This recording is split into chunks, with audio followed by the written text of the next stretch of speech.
Last month, Bianca Dawson was issued a restraining order after sending me a final message threatening to burn my college dorm. My sister's hatred had no limit, and my mother cheered her on. I had once believed that family meant protection. That illusion broke the night I slipped out of our house with only a backpack and bruises. I kept the cracked phone like a trophy. I survived. Subscribe so you don't miss what's next. Before the violence, Bianca used to sneak me cupcakes when mom grounded me. I never imagined those same hands would smash my favorite mug, just to watch me flinch.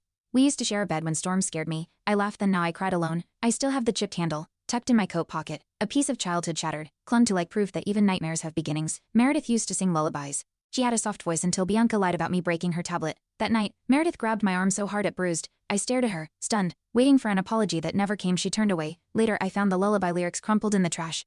I kept them. They remind me how quickly love can sour. My mother's betrayal didn't begin with a scream, it began with silence. Things got worse when Bianca read my diary out loud at dinner. Meredith laughed, calling me dramatic. I froze, fork midair, face hot with shame.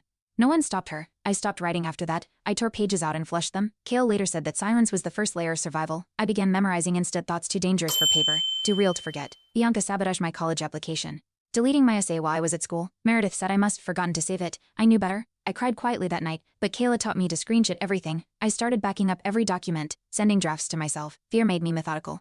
Each file saved was a small act of defiance. My education was my ticket out. Meredith started hiding food. I came home to empty cabinets, but Bianca's snacks were untouched. When I confronted them, Meredith snapped, "Maybe if you helped around here, you'd eat."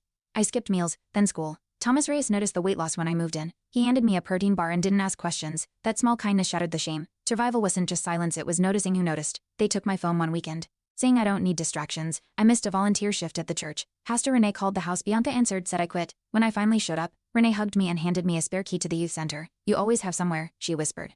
That key stayed on my chain. It was the first door that opened just for me. One morning, my laptop was gone. Bianca smirked, said I must have lost it. Meredith rolled her eyes. I filed a police report that afternoon from a public library. Kayla messaged, "That's how you reclaim your story." I started writing essays on the library computers, saving them to cloud storage. Loss no longer stopped me, it pushed me forward. Every stolen item became a reason to keep going, not give in. The night I left, Bianca blocked the door, phone in hand. "Try it." She hissed. Meredith stood behind her, silent. I grabbed my backpack, shoved past them. Bianca grabbed my hoodie, ripped it. I kept walking, my heart thudded in my ears, breath shallow. On the sidewalk, I texted Kayla one word out as she replayed with the shelter's address.